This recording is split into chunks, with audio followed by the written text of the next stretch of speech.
Order! Order! You are an incorrigible delinquent at times. Behave yourself, man!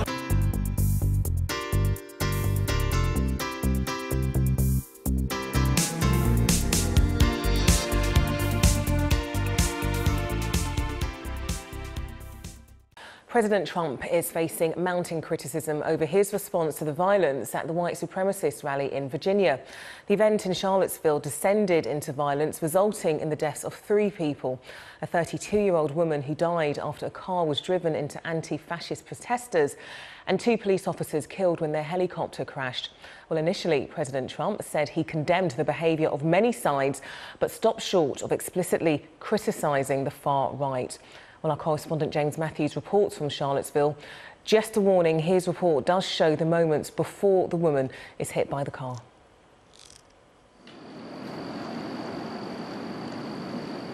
They lit sage at the scene of Saturday's carnage. This, they said, would clear the space of hate.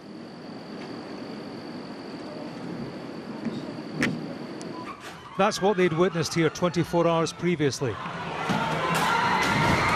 when a car was driven into a crowd in downtown Charlottesville. 20-year-old James Fields Jr. has been charged with murder.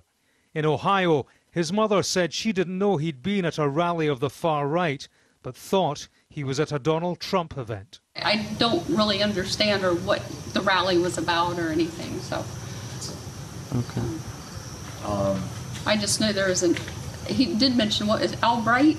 What is it? Alt-right? Albright. No, alt-right. It's like alternative right. It's ultra-conservative white supremacist organizations. I didn't know it was white supremacists. I thought it had something to do with Trump. At Sunday service inside the Mount Zion African Baptist Church, the governor of Virginia shook hands and grasped the issue that had darkened his state. The political rhetoric in this country today has breeded bigotry and hatred.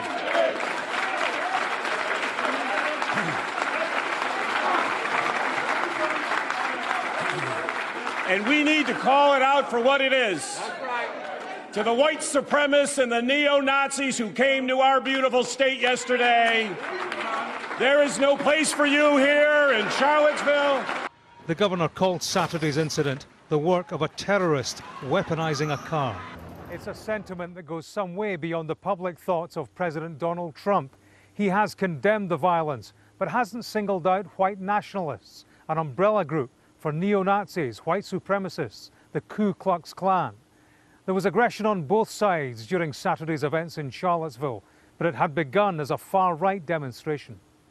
Democrat opponents have long criticised the president for turning a blind eye to bigotry in parts of his white electoral support base. Republican Senator Cory Gardner was among figures in the president's own party who were less than impressed, tweeting, "Mr. President, we must call evil by its name.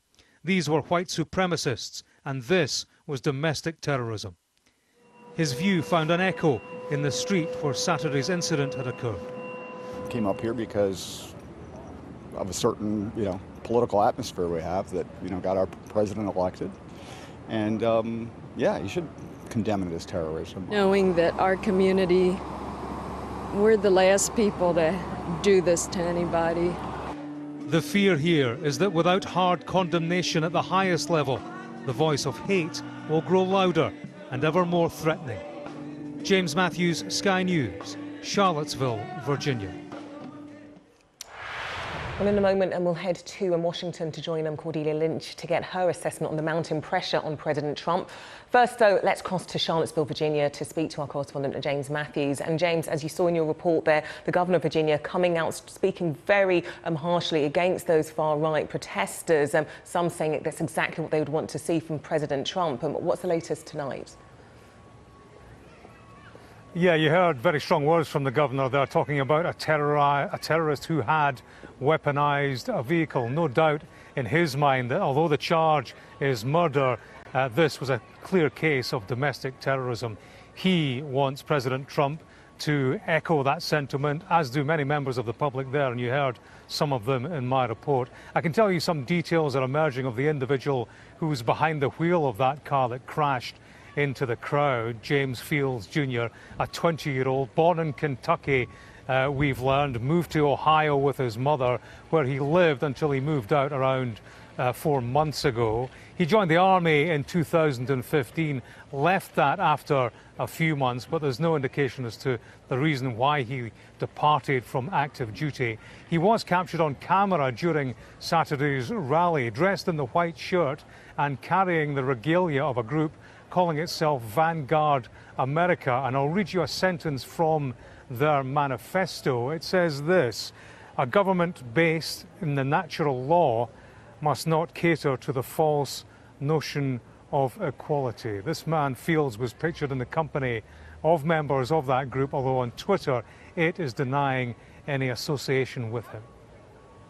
OK, James Matthews in Charlottesville, thanks very much. Well, let's head to Washington now to join our US correspondent, Cordelia Lynch. And Cordelia, more pressure mounting on the president in terms of that so-called muted reaction to the rally, to the deaths at this rally.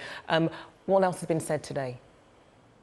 Well, we've heard so often, haven't we, that words matter in politics, but this weekend it is the words that Donald Trump omitted that has caused such a backlash within his own party. Many senior Republicans labelled this white supremacy, KKK, nationalism, referring to that and asking Donald Trump to do the same. He declined that opportunity. 24 hours after the event, we have now heard from a White House spokesperson in a statement that they didn't attribute to any one individual or indeed the president. But in it, I'll just give you a readout of it. They say the president said very strongly in his statement that he condemns all forms of violence, bigotry and hatred. And of course, that includes white supremacists, the KKK, neo-Nazis and all extremist groups. They add, he called for national unity and bringing all Americans together. Now, we have heard a chorus of criticism within the Republican Party. We also heard this morning from General H.R. McMaster, who didn't mince his words, called this an act of terrorism and said that Donald Trump intended to call out racism. We've also heard from the president's former head of communications, Anthony Scaramucci, who also felt that Donald Trump should have said more. Take a listen. Wouldn't have recommended that statement. I think he needed to be much harsher as it related to the white supremacists and the nature of that. I applaud General McMaster for calling it out for what it is. It's actually terrorism, and whether it's domestic or international terrorism, with the moral authority of the presidency, you have to call that stuff out. He likes doing the opposite of what the media thinks he's going to do. I think he's also of the impression that there is hatred on all sides, but I disagree with it. And so, but here's the thing, whether I was the White House communications director or not, I don't think you're going to change the president. The president's going to do what he wants to do, how he wants to do it. But I think it's important for the people around him, George, to give them direct advice, to be blunt with him. I think he respects bluntness and he respects candor, and I certainly would have never suggested him doing that. Well, this week, President Trump will be holding a press conference, perhaps an opportunity for him to elaborate on what he really meant. And this country and the world, indeed, will be watching and listening to every word. Indeed. Cordelia Lynch in Washington, thanks very much. Well, let's get more reaction to those violent clashes in Charlottesville, Virginia, after 3 people died and 19 people were injured during that far-right rally. President Trump has been criticised for failing to explicitly condemn white supremacists who organised the march. Well, let's speak to Professor Tim Lockley, who's an American historian at the University of Warwick. And Tim, let's first of all get your reaction to the White House coming out and clarifying, if you will, Donald Trump's initial reaction to the far-right rally, saying that actually when Donald Trump was condemning the violence and hate at that rally, he was also condemning all white supremacists. Do you think that's enough?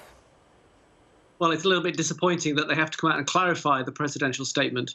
It seems to me that Donald Trump fully well knows how to use Twitter very clearly to get his message across, and he chose not to be absolutely explicit with his words and his language when he first responded to these events in Charlottesville. OK, I'm going to pick your history brains here. Give us a little bit of background in terms of this statue. It's all over the statue of General Robert E. Lee being brought down. Give us an idea of Virginia, the state itself, Charlottesville, and indeed how it was these tensions have been rising there in the last few months over this statue. Well, this is part of a general movement against Confederate monuments and Confederate symbolism following the killing of about 9 people in Charleston a couple of years ago by a white supremacist, and there was a movement to take away the Confederate flag from the state capitol in Columbia in South Carolina. And this is part of that. This is a monument to General Robert Lee. He was the Confederate general who fought against the Northern forces during the American Civil War, and he fought a long war of attrition to try and defend and save the South, and ultimately he lost, but he's still lauded as a hero in many parts of the South. And there are people who object to statues of those kinds of people. Charlottesville is a small university town. It's the home of the University of Virginia, founded by Thomas Jefferson. Thomas Jefferson lived very close by. His home, Monticello, overlooks the city of Charlottesville now. And Virginia is a bit of a state undergoing change. It used to be a solidly southern state, but its influence, the influence of Washington, D.C. on its northern border means that it's increasingly diverse. It's voted Democratic in recent presidential elections, but the southern and the western part of the state of Virginia is still quite conservative, I would say.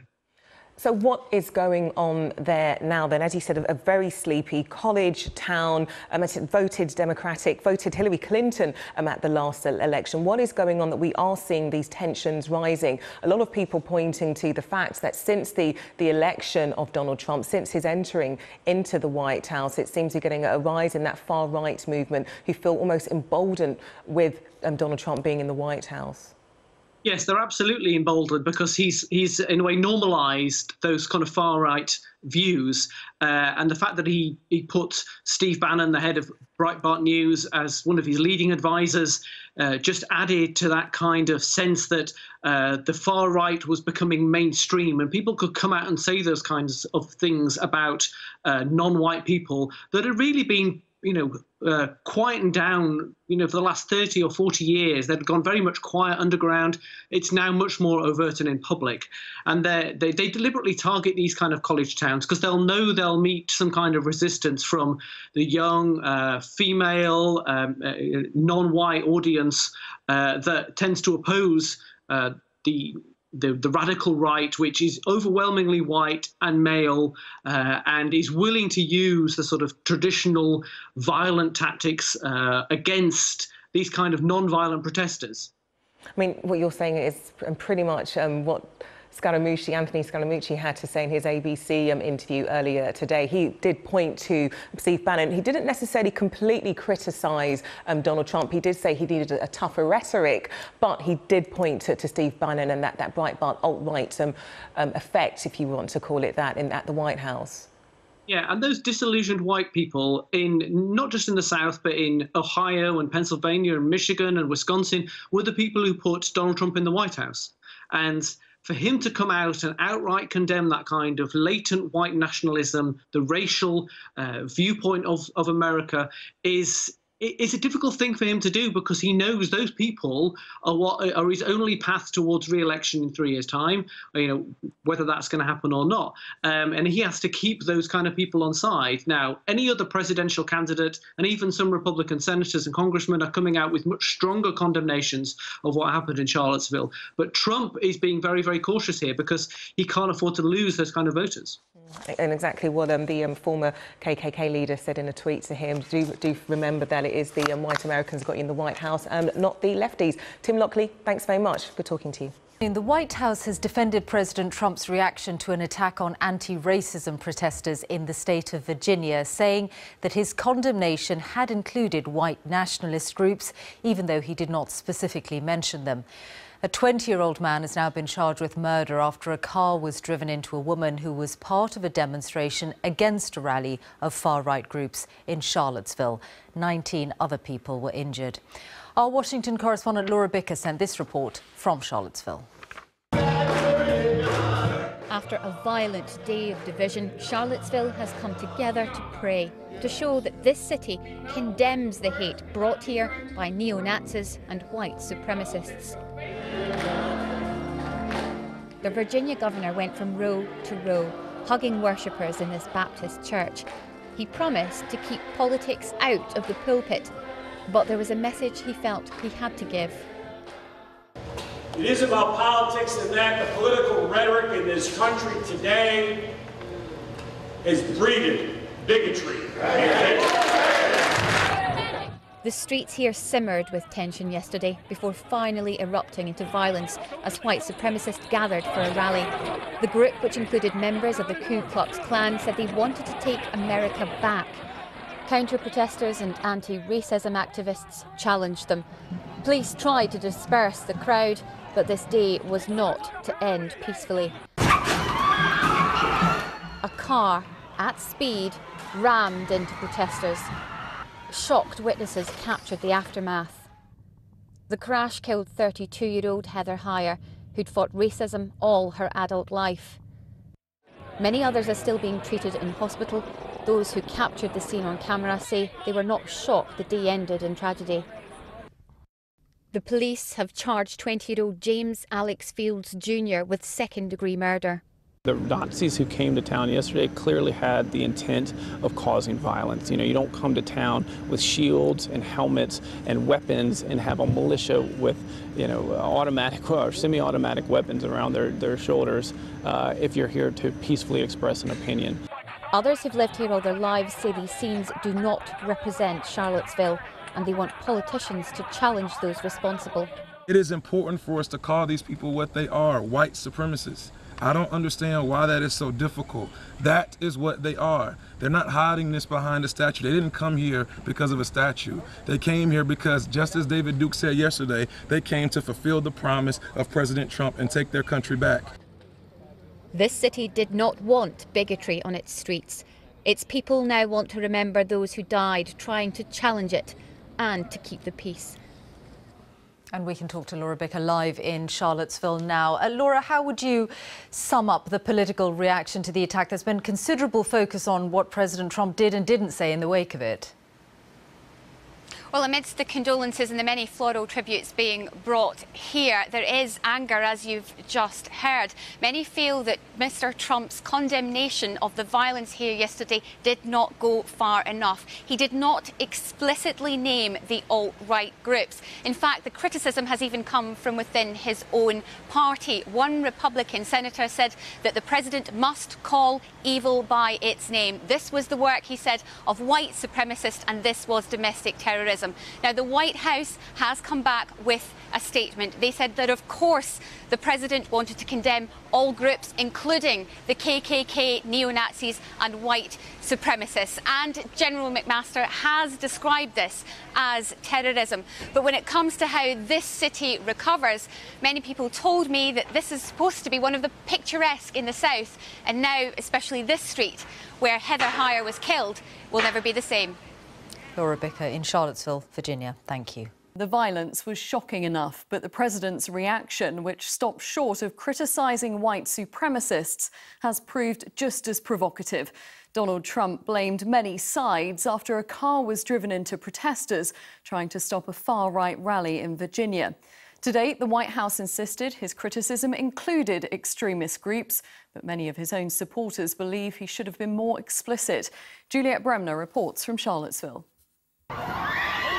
The moment violent protests became the slaughter of innocent citizens, as a car was deliberately driven into a crowd of people. Those cars just mowed down all of these people. An act that left a 32-year-old woman dead, 5 others fighting for their lives and a dozen more injured. It was condemned by the president, but he was ambiguous about who was to blame. We condemn in the strongest possible terms this egregious display of hatred, bigotry, and violence on many sides. James Fields was arrested soon afterwards. The 20-year-old from Ohio believed to have been behind the wheel. Seen earlier in the day with other members of a white supremacist group.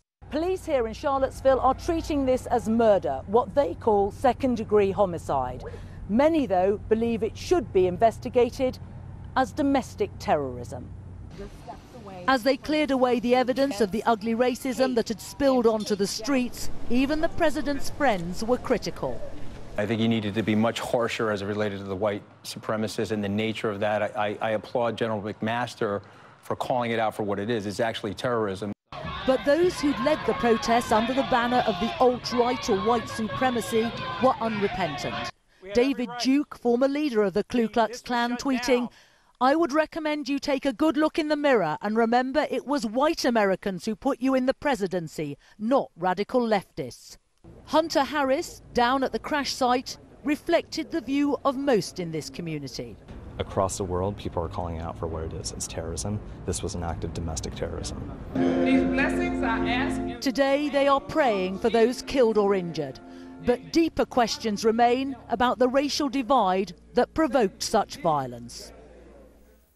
Juliet, has the president changed his tone yet? The president himself hasn't said anything, but the White House has put out a statement saying, of course, the president includes neo-Nazis, white supremacists in the condemnation he issued yesterday. But here in Charlottesville, people want him to go further. There's been criticism on both sides of the political divide. They want him to actually name the white supremacists or nationalists who they believe were behind this and are solely to blame for what happened. His national security advisor, General McMaster, has taken that step, as has virtually everyone else. And the suspicion is the reason the president might not be doing that is because he thinks it would alienate some of his core support. He sees, and people talk about, white nationalists as being a large part of the reason he was voted into power. Juliet Bremner, thank you. Almost 24 hours on, and despite White House clarifications, President Trump still has to come out in person to explicitly condemn the white nationalists whose rally in Charlottesville, Virginia ended in such horrific violence, including a car which careered into a group of counter-protesters, killing a 32-year-old woman. Virginia Governor Terry McAuliffe said he had a message to the white supremacists and neo-Nazis: there is no place for you in the United States of America. Inigo Gilmer is in Charlottesville tonight. Inigo. Matt, just in the last hour, the White House has finally come out with a statement which really has to be considered damage control. It's clarifying Trump's initial statement from yesterday, and it says this. The president said very strongly in his statement yesterday that he condemns all forms of violence, bigotry and hatred. Of course, that includes white supremacists, the KKK, neo-Nazis and all extremist groups. Now, this comes after many senior Republicans condemned the violence and called on the president to more strongly condemn the violence himself. Leading the charge was Marco Rubio and Ted Cruz, who said the white supremacists are repulsive and evil. And he said that the United States president had a moral responsibility to speak out against them. We now know that Department of Justice investigation is underway. And, you know, big questions now. How is it that in 2017 we have this kind of violence, white supremacist violence, reminiscent of decades ago? Here's Kerry Zerim. South Carolina, 2015. The Confederate flag removed from public buildings. What do you see? The destruction of precious culture? I'm not happy with it coming down. I think it preserves the memory of those men and people that served in the Confederacy. Or a long overdue acknowledgement of America's racist roots. It's setting the precedent for the world to see that South Carolina is bigger than what everyone else thinks of it. 2 years ago, South Carolina was the first of the southern states to start removing what many call symbols of white privilege, after white terrorist Dylan Roof murdered 9 black worshippers in a church there, a neo-Nazi who'd drape himself in the Confederate flag. But under President Trump, white supremacists are organized, emboldened and marching. Their focus, a statue of Confederate war hero General Lee in Virginia, scheduled for removal under Obama-era legislation. You ain't no tough guy. How the far right hated America's first and only black president. Supporter of Black Lives Matter, the modern-day civil rights movement. Last night, Obama quoted Nelson Mandela in a tweet urging unity. No one's born hating another person because of the colour of his skin, or his background, or his religion. But America was born of inequality, from the KKK to this weekend's torchlit protests, and white supremacists actively backing Donald Trump for the presidency. Support then, as now, he seemed reluctant to reject. Will you unequivocally condemn David Duke and say that you don't want his vote or that of other white supremacists in this election? Well, just so you understand, I don't know anything about David Duke, okay? I don't know anything about what you're even talking about with white supremacy or white supremacists. Which brings us to Charlottesville, not far from where General Lee finally surrendered to the north. For white supremacists, Virginia is ground zero. I think we're entering into a period of racial unrest that's going to get worse, and it's going to get worse because of Donald Trump giving license to white supremacists who previously were in the shadows, and now they're coming out into the foreground. So I predict a really problematic, troubling, and violent period in U.S.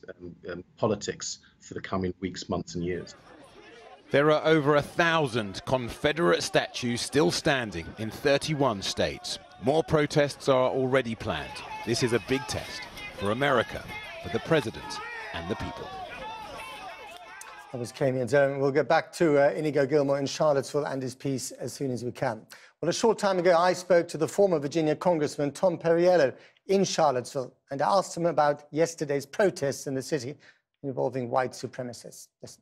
This is a national problem. They've chosen Charlottesville because of the symbolism of being the birthplace of American democracy and a place where the city has taken the thoughtful step of moving to revisit some of our Confederate statues, so it became a flashpoint. But this, unfortunately, has really been driven from the top down, as we saw from President Trump's dangerous comments yesterday. But Charlottesville's resilient, and people will come together and continue to make this a more inclusive city. I mean, we thought until not so long ago that that part of America's history was well and truly buried. It seems that it isn't. Well, you know, the interesting thing about Confederate memorials is they've generally been put up not in the wake of the Confederacy itself, but during the efforts to integrate African Americans more fully into society. So it's really a symbol, a set of symbols that have as much to do with the fight against desegregation as with the original war 150 years ago. So I think we continue to have those conversations play out, and unfortunately, we've seen politicians today on the right play to the kind of racial demagoguing and racial division that is so dangerous. I mean, there were also quite a few politicians on the right, on the Republican right, who condemned these violent protesters and basically said they are white supremacists. This is an example of homegrown American terrorism. And we're very upset with the fact that the president did not use that language.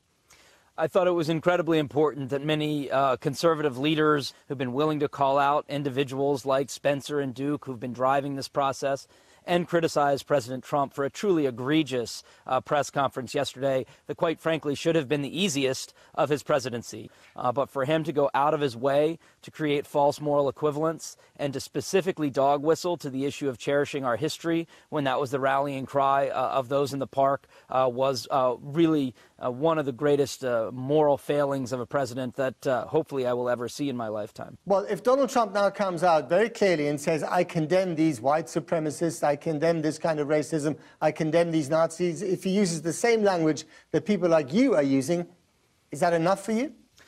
It's a baby step. Much more work needs to be done now. I think he's shown his true colors on this over and over again. And I think what we're going to want to see is the kinds of policies, the kind of engagement and leadership that reflects that day in and day out. Briefly and finally, it looks as if this problem, this fundamental division in America, is only going to get worse if it gets better at all. Well, I think that history is going to decide whether or not this was the last gasp of a dying racist ideology as America became a more inclusive and pluralistic state, or whether this was a beginning of an unraveling of some of that sense of social cohesion that existed before. If you look at the makeup of those who stood in the streets yesterday and said they're not going to concede Charlottesville to anyone, it was people of every race, every ethnicity, every religion. So I think you can look in the faces of those who were on the side of hate yesterday, and they could see that they were losing. So I think there are real grounds for hope, but it's a choice we make in each generation about whether to live up to the best of our ideals or allow these worser demons to dominate. Congressman Tom Chiarelli, thanks very much. Thank you. We're joined now from Washington, D.C. by the Armed American Radio Washington editor, Neil McCabe, a Trump supporter. Good afternoon to you, Mr. McCabe. Hello, sir. Thank you for having me. It's a pleasure. The White House has now clarified its message. They're saying today that after the president said that many sides were to blame, what he actually meant to say was this included white supremacists and members of the KKK. Are you happy with that clarification? Well, I'm tired of this sort of game where everybody has to sort of jump through hoops and, clarify things. I mean, the President of the United States said that we should love each other, we should have affection for each other, and we should not have violence. And somehow this is seen as supporting the KKK or Nazism. It's absolutely absurd. The left is having a field day grandstanding and virtue signaling over this. I think the president was right to call for us to love each other and have affection for each other as Americans. But hang on a minute. A 32-year-old woman, a protester who was unarmed, was run over by a car, and it wasn't an accident. I mean, this was an act of murder. That's not grandstanding. I mean, that's a very, very serious issue. Well, I don't think the president said that it was a good thing that this woman was killed. I believe he was arrested. I believe he will be charged with murder. And I believe the FBI is going to investigate the situation in Charlottesville. The president and the federal government are doing everything they should do. And instead of welcoming the president's call for unity and love and affection for one another, the left has sort of jumped on it. It really didn't matter what the president said. The left was going to grandstand on this tragedy. This is not about the left here. So this is about an innocent protester being run over, being rammed by a car. I mean, it's an act of domestic terrorism. Well, I mean, it's horrible. I don't want to get into a game of saying how terrible it is. It's the most terrible thing that I can imagine. I grieve for them. I don't think there's an American who thinks that this was a good or positive thing. I don't know where you're going, and I don't know what the connection is. Right. Would you agree that this is an act of domestic terrorism, as many are saying, including on the Republican side? Well, I mean, terrorism. I mean, when someone drives a vehicle into a crowd of people, terrorism, murder, mayhem, certainly violating the King's peace. It's horrible. It's something that was dealt with in France. It's something that's been dealt with in London. And it's horrible to see these things. I can't imagine what her family's going through. It's terrible. And before this act of violence, when you see these protesters, I mean, carrying their torches, shouting, frankly, racist slogans, anti-Semitic slogans, I mean, do you agree with them, or do you think that there should be no place for them in the America of today? I think there's no place for them anywhere in the world. I mean, it's absolutely detestable. I've been involved in conservative Republican politics since I was a high school kid making phone calls for Governor Reagan. I've never met these racists. I've never met these Nazi sympathizers. I've been involved in Republican politics for over 40 years. And I think by now I would have met these people that you seem to think that Donald Trump is giving them Party cover? or conservatives are associated with. Do you think that Donald Trump is giving them cover, briefly? God, no. Absolutely not. How dare you? That's crazy. That's absolutely crazy that you would suggest that. It's really beyond the pale, what's being done here. Okay. Neil McCabe, thank you very much indeed. Well, in Charlottesville, the woman who died when a car rammed into a group of protesters has been named tonight as Heather Heyer, who was 32 years old. Her last public Facebook post read, "If you're not outraged, you're not paying attention." From Charlottesville, Inigo Gilmore now reports on last night's violence, including some graphic scenes. Cars just ran down all of these people. Kept my camera rolling as it barreled down the street, very high rate of speed, took target on the crowd and accelerated into it, sending bodies flying everywhere. Go, go, go, go. Immediate scene of chaos, and the car then, still a very dangerous weapon, sped in reverse back up the street and disappeared. Brendan Gilmore filmed everything. The attack left a 32-year-old woman dead and dozens more injured. I saw him drive down the street, line up, slow down, and then accelerate into the crowd. This was a deliberate act of domestic terrorism, no question. He also gave Channel 4 News video from earlier in the day as white supremacists marched through Charlottesville. "Hail Trump," these men shout, a chant of loyalty to a president who they support and who they feel supports them. For Americans hoping their leader would unequivocally condemn the white supremacists, bitter disappointment. We condemn in the strongest possible terms this egregious display of hatred, bigotry, and violence on many sides. On many sides. Seeming to equate the white supremacists with the counter-protesters largely pleased the alt-right. But Trump's response upset many who feel their president, so often specific in his own personal attacks, shouldn't be equivocating now. A number of the white nationalists... Mr. President, the support of these white nationalist groups who say they support you, Mr. President. Police have charged a 20-year-old man, James Fields Jr., with second-degree murder.